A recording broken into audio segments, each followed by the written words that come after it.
everyone, welcome back to my channel. So it is that time of the year again, folks. The time of year in which I realise I have read fuck all non-fiction so far in the year, and the time in which I use BookTube to make me pick up all of the genuinely interesting sounding and I'm sure brilliant non-fiction books that I have been putting off for no discernible reason. I have participated in non-fiction November for the past couple of years now, and it is genuinely brilliant. I don't really take it too seriously. I don't follow along with any of the prompts, although I believe they are there if you want to. I just use the general spirit of the thing to encourage me to pick up a few more non-fiction books in November, and it does tend to work. I have read a few non-fiction books so far this year, to be fair, but not as many as I would like to, and there are still some that I really want to get around to. I've selected a few that I am most excited about, and they are the books that I will be sharing with you today and prioritizing reading throughout November. All of these books sound brilliant. We have quite the mix of philosophy, crime, social and political issues, and memoir. So let's get into the TBR. The first book that I hope to read in November is The Five by Hallie Rubenhold. This is a book that I bought pretty randomly a couple of months ago because I thought it sounded super interesting, and then since then I've seen quite a lot of people reading it and really enjoying it. Written by a historian, this book tells the story of 5 different women who were all killed by Jack the Ripper in London in 1888. This just sounds really interesting. I don't typically tend to read too much true crime. I know a lot of people are really into it, but I would like to know more about this time in history, and the thing that really drew me to this one is the way in which the book is structured. I love narrative non-fiction, and I love books that are character focused, so this definitely ticks both of those boxes.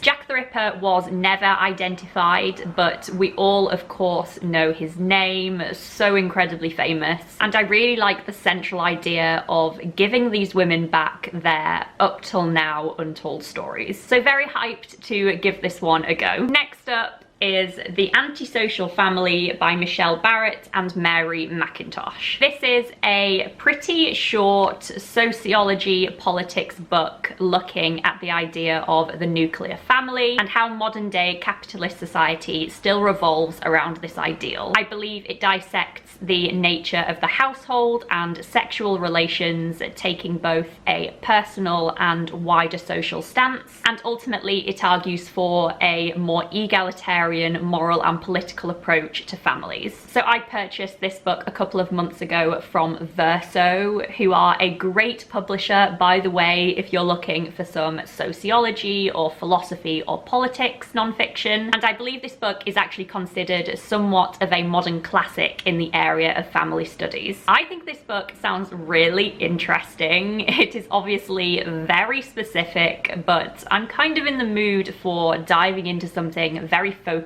and just reflecting on that. So I'm very excited to get my thinking brain on and learn some stuff. Next up on my TBR is I Know Why the Caged Bird Sings by Maya Angelou. This is a memoir that I have been meaning to read for so long. Like, so long. I believe this is actually book 1 in an autobiographical series by Maya Angelou, in which she details her time growing up as a black girl in a small Southern American town in the 1950s. So Maya Angelou was an incredible woman and writer. Some of my favourite poems of all time are by her. I absolutely love her collection, Still I Rise, and I just want to read more and more by her. I'm sure I'm going to love this book. I have only heard amazing things. I'm sure it's going to be thought-provoking and emotive and gorgeously written. I just need to actually read this book at this point. Next up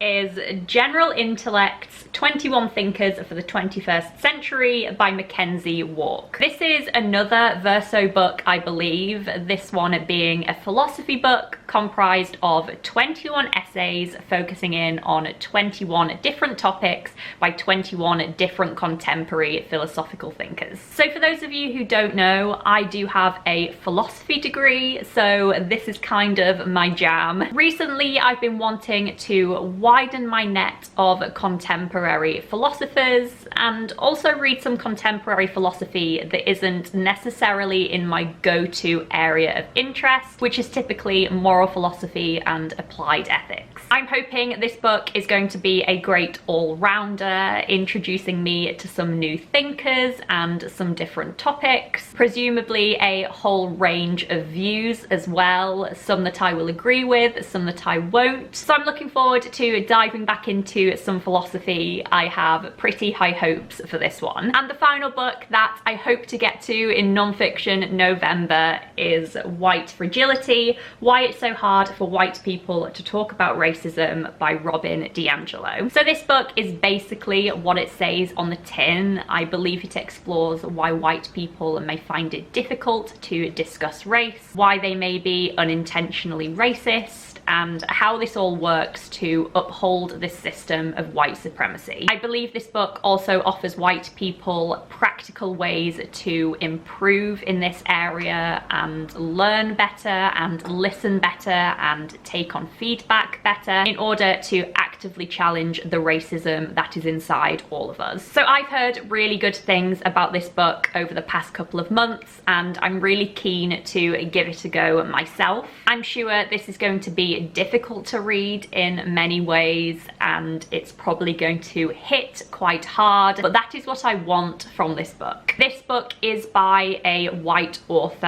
I have read a few books on similar topics by black authors over the past few months, so I'm hoping this is going to be a good supplement to that reading. So there we have it. Those are a few books that I hope to get to this non-fiction November. Please let me know if you've read any of these books and what you thought of them, and of course let me know if you are going to be participating in non-fiction November and what you are most excited to pick up. As always, thank you so much for watching this video. To everybody who is watching, I am very, very appreciative. I look forward to chatting to you all down below in the comments, and I will see you soon with another video.